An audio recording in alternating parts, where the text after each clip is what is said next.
after losing re-election to Congress, an angry Davey Crockett is quoted as having famously said, "You may all go to hell, I will go to Texas."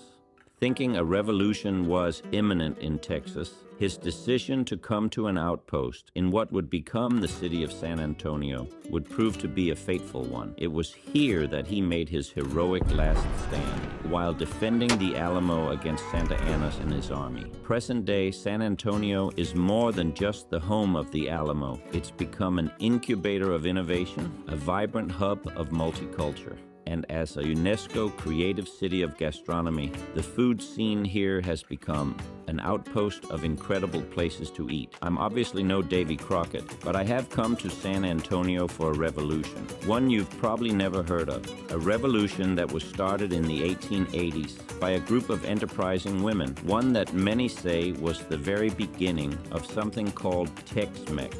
I'm here to experience the revolution of San Antonio food. San Antonio, Texas, on the next Food is Love.